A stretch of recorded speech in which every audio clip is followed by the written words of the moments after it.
I think right now our one wish is to substantively increase affordable housing that we can provide to homeless women in inner city Toronto. My biggest wish right now, and if you ask anybody I work for, it's been my long-term crusade to make it happen, is a new build with partially affordable and partially accessible units to help with our homeless population in the north.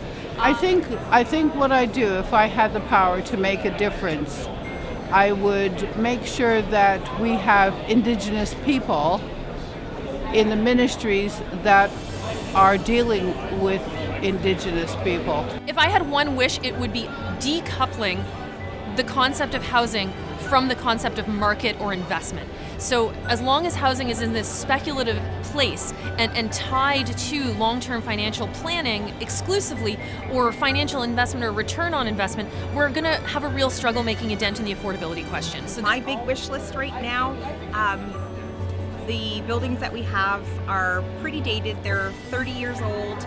I feel that they need major renovations. So again, that comes down to the dollars. Yeah.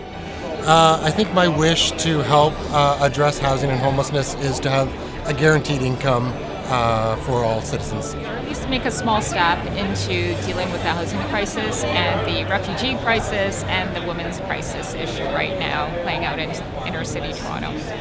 My first step was to be trying to secure funding and trying to get community partners on board, because a big challenge a lot of people run into is, yes, I want that help, but not in my backyard. I would want the governments, all three levels of government, to make a concerted effort to hire more Indigenous people to work within the housing sector.